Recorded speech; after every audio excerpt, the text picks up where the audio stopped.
Eu vou usar o manjericão desidratado, eu tenho aqui 20 gramas. Mas caso você não ache o desidratado, você pode usar o manjericão fresco também.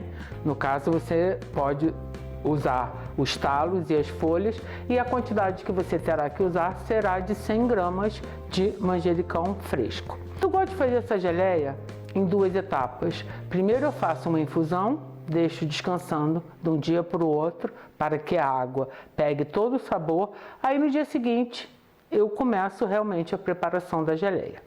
Então aqui eu tenho 20 gramas de manjericão, tem até alguns talinhos. E eu tenho 8 gramas de pimenta dedo de moça desidratada. Eu adoro pimenta. Caso você não seja uma fã de pimenta, você pode reduzir. Ou se você não for nem um pouco fã de pimenta, é só simplesmente você não usar. E eu tenho aqui 1 litro de água que eu fervi. Ela está bem quentona.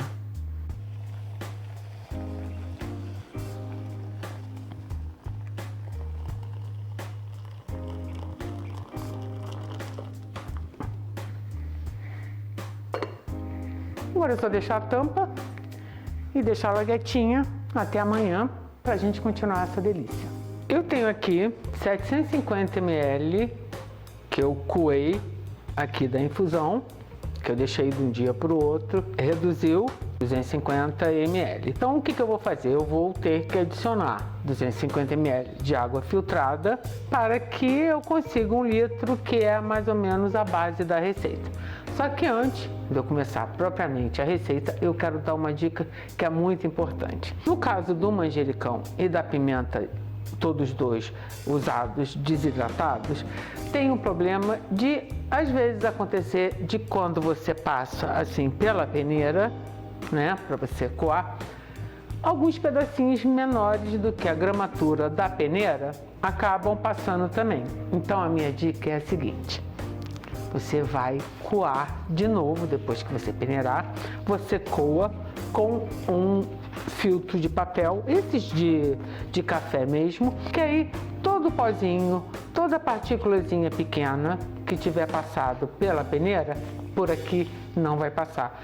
Porque assim, não acho interessante ter esses pedacinhos na geleia. Assim você vai ter o líquido completamente limpo.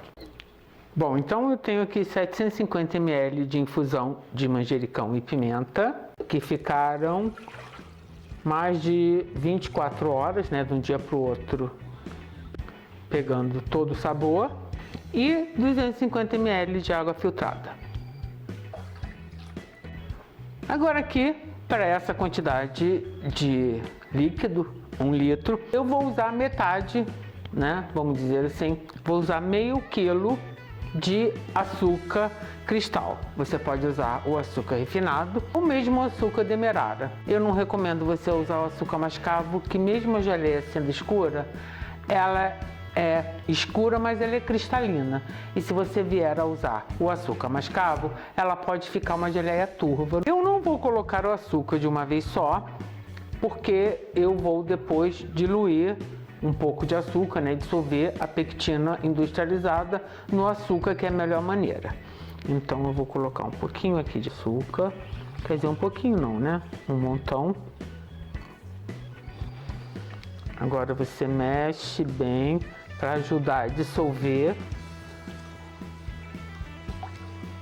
E agora sim, você pode ligar o fogo. Para completar essa parte exótica da minha receita, eu vou adicionar um vinagre de jabuticaba. Você pode usar qualquer vinagre que você encontre no mercado, ou então, caso você queira, tenha curiosidade, você dá uma olhadinha na nossa playlist de vinagres, que você vai achar uns vinagres bem interessantes. Eu tenho 50 ml de vinagre de jabuticaba. Agora eu vou esperar que essa minha mistura entre em ebulição, mas não vou deixar de ficar mexendo para evitar que o açúcar venha se depositar no fundo. Enquanto isso, eu vou dar outra dica para vocês. Essa parte aqui do manjericão com a pimenta, né, das folhas e tudo, eu não vou jogar fora.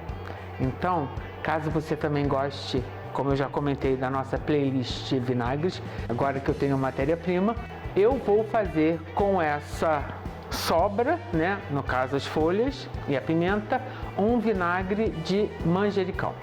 Então vocês aguardem que eu já, assim que terminar de fazer essa geleia, eu vou começar a fazer o vídeo desse vinagre que vai ficar, nossa, mais exótico que essa geleia. Agora que já entrou em ebulição, o que eu vou fazer?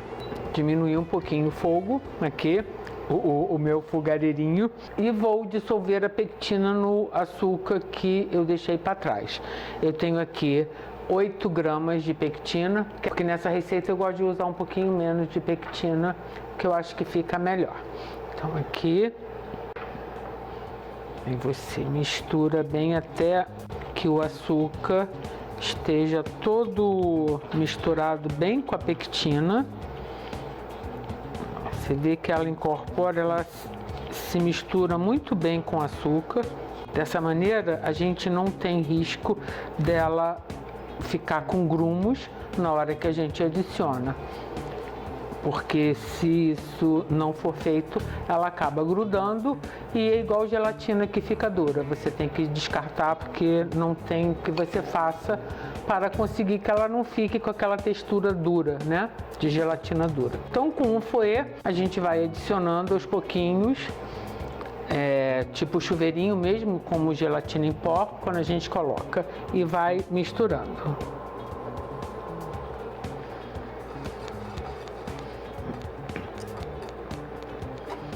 Olha só, desse jeito ela é completamente absorvida pela infusão quentinha.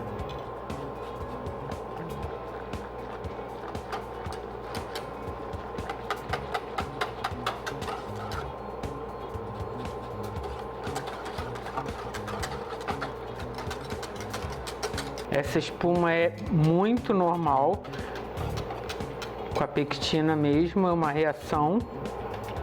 Pronto, agora eu botei tudo.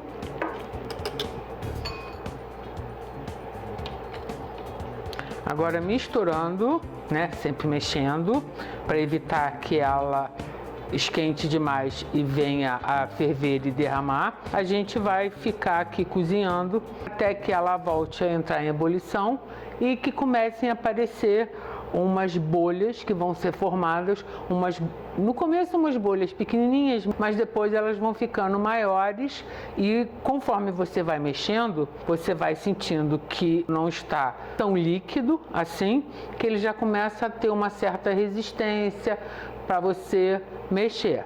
Aí eu vou mostrar para vocês exatamente a hora que vai estar praticamente no ponto. Como vocês podem ver, ela reduziu um pouquinho de volume e isso ajuda também a dar uma encorpada. E vocês podem ver essas bolhas que a gente mexe, elas se dissolvem, mas elas estão bem grandinhas. Outro detalhe que a gente pode identificar, não só pelas bolhas, pela redução de volume, por ela estar mais densa na hora que você mistura, é o teste da colher. Porque a gente só sabe mesmo a textura com que a geleia vai se comportar depois que ela esfriar. Aí você realmente vai poder identificar como será a textura dela. Fora essas 3 dicas, outra é a seguinte: como vocês podem ver, as costas da colher está coberta pela geleia e demora para pingar. E outra coisa também é você aproveitar agora aqui que já deu uma esfriada nas costas da colher, a geleia que eu coloquei, e você vem e ó, separa. Aí ela não vai se juntar porque ela já começou a esfriar e já está começando a ficar mais durinha. Ela está no ponto. Olha só como é que ela fica. Ela fica uma textura cremosa, não fica aquela textura mais durinha, tipo geleia de mocotó. E eu sempre gosto de usar essa geleia e outras acompanhando um queijo de sabor mais forte, que eu acho que é uma combinação bem agradável. E essa, principalmente com uma pimentinha e esse queijinho brie, é uma combinação assim muito maravilhosa. Vou mostrar para vocês aqui como é que ela fica. Olha só, é quase que um doce de manjericão apimentado.